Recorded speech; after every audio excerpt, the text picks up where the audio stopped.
Lisa, through why a- is waiting so hard? Well, I think that we are in a society nowadays where Right. we have everything quick on all demand. the time. Right there.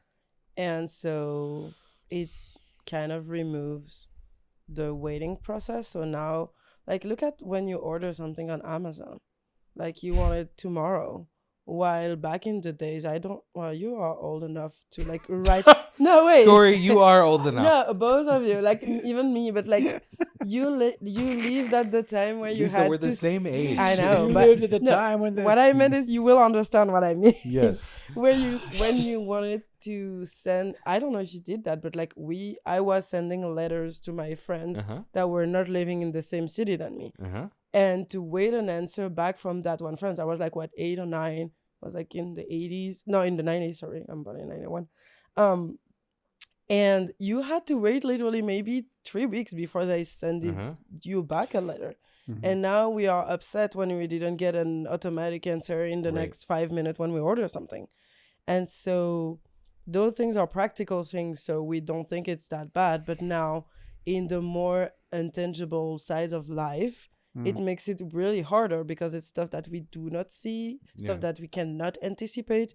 So we become more anxious and more impatient because we have literally nothing to rely on. We don't Yeah. have a tracking number to figure out like where our next blessing is coming or where are we Yo, going. that'll preach though. Mhm. We don't have a tracking number for Yeah, we where we're don't. going. No, we don't. Like I wish we had. no, Yeah. just that like is so good. Yeah.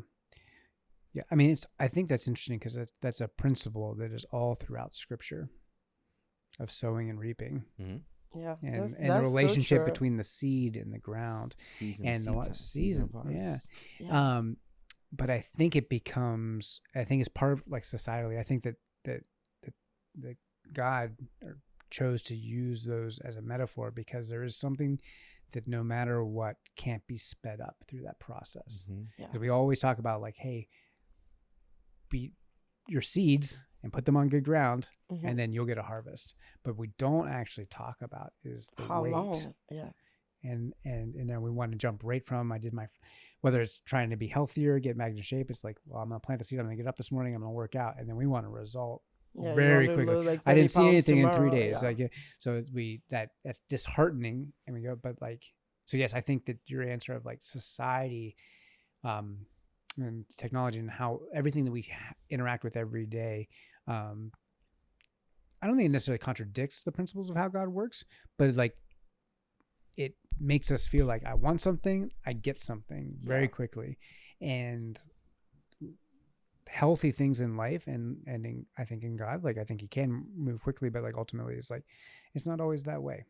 Yeah. I feel like what was meant to help you originally is now not serving us at all. You know? Yeah, I mean it is whenever you get the Chipotle real quick. Fair. True. You know, but Specifically it's not Chipotle. serving. I think in like our soul and like understanding the nature of how God works and how healthy things grow Yes. over time. The on demand is not helpful. Well, the thing is, the on demand is a human creation, while like the waiting process and like the nature is God created. Right. So we created stuff that are like our image. And then when we face what God created, Right. then we struggle. Yeah. And we also sort of like, we look at it as in like, well, my act of faith was the beginning thing that was pointing the seed, and then the realization of the promise is the harvest time. And then everything. So what are we doing in that waiting time?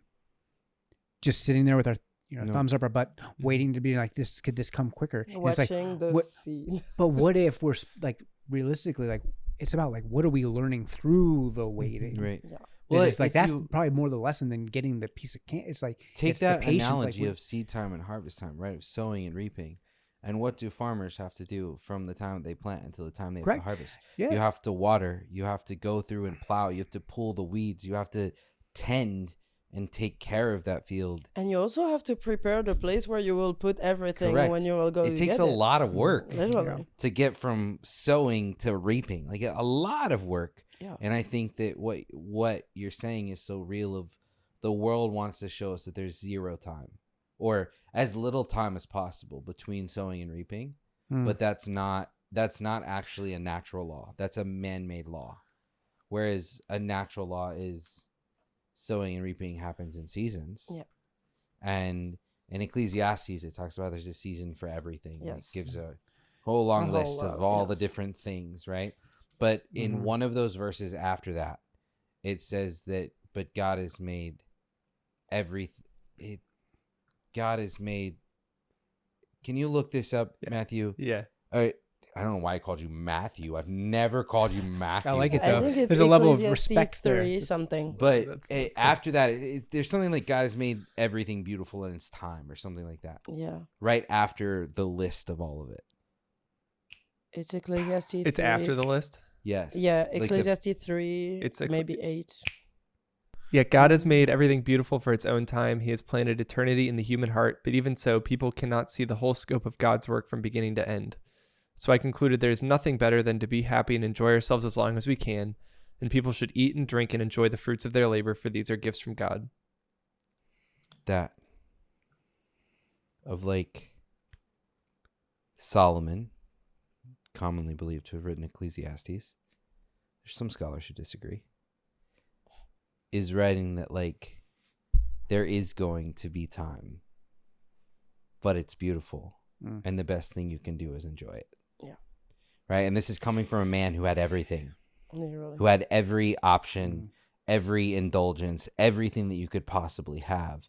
And then he had all of that and then said, but all of this isn't enough without taking Yeah. wisdom. Yeah. Right. And I think that is so powerful. And so my question now back to Lisa is how difficult is that? Do you feel like you're enjoying everything and everything seems beautiful in the season that you're in? I would like to say yes, of course, as the good Christian that I am, right? I will be content in everything. No, okay. Preach it. Mhm. That is the theory. But then we are still human beings, and there are stuff like I personally do really, really bad when I don't understand something, and I get really frustrated in every area in my life. Like if I don't care about being wrong. Like if I'm wrong, you tell me, I will admit it. I will be like, oh yeah, am I bad? Like you're right. But if I don't understand something, You just have to show me. That yeah, I'm you'd have to wrong. explain to me. It drives me nuts. And so for me, that is really hard because I can see like how my life is different. But since I don't know why, some days when I have too much time to think, I loop in my head that I actually do not have a purpose because I don't understand why all the things do not click together. And I have to remind myself that God is the one that makes the plans. And so he orchestrates everything from the beginning. So everything will make sense, just not when I decided that it has to make sense. But it's definitely not easy every day. Yeah. There's a context is a little taken out here, but Jeremiah there's a verse. 29:11. No. Dang it. First Corinthians. What's it? Paul's talking about like church leadership specifically, but I did like write this down and it kind of works here. I think he said, "I planted the seed, Apollos watered it, but God has been making it grow. So neither the one who plants nor the one who waters is anything, but only God. God makes things grow. The one who plants and the one who waters have one purpose, and they will each be rewarded according to their own labor. For we are co-workers in God's service. You are God's field, God's building, blah, blah." But ultimately, I think it's about like, my question following that would be like, what is our responsibility in a season? Like, what are we responsible for? Because like you just said, like God is the one making the thing grow. We plant, we water, but God is doing that. So like, what is our responsibility in those? Well, we have assignments. So God tells you plant, you plant. You don't know who will water. You don't know when it will grow. You will know who will do the harvest, but God told you to plant. So plant. And our responsibility is to do the assignment that God told us to do. Like the last thing that like, for example, for me, like I know that right now I'm at the right place at the right time. I will not try to go to Australia right now, even if I want, because I know that for now, in this season, I have to be here. How long? I don't know. Why? I don't know. I just Mhm. know that if I go to Australia right now, I'm ruining my own. Well, of course, God can, like, For sure, you for know, sure. you know. What if I don't know if I'm in the right time or the right place, and I don't know what my assignment is? I feel like I go, so there is two ways to look at it, especially like in a like Christian purpose. So like in God, like with God behind, there is two ways I do it. It's like either I just rely on the last assignment I was sure I got from God, which in this case is like go to the US, and I'm in the US and I stay there until I feel like I have to do something. Either, but then it's not that big of a change, and like I would try something else, and then if it doesn't work, I will just block it. But the risk with that second one is just to go too far to have to come back. But Right. it's also a risk to take. And like obviously you pray about it, you'd be like, okay, God, I don't know what you want. I'll try this.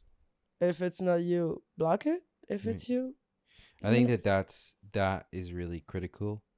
Of like, if anyone who ever listens to this feels like you don't know where you're supposed to be, or don't know what your calling is, or don't know what your assignment is, like she just answered it, like, get into prayer, get into the Word, because I feel like if you don't have an assignment, you don't know what your calling is, maybe in that moment or in that season, then your calling is to be more intimate with the Lord.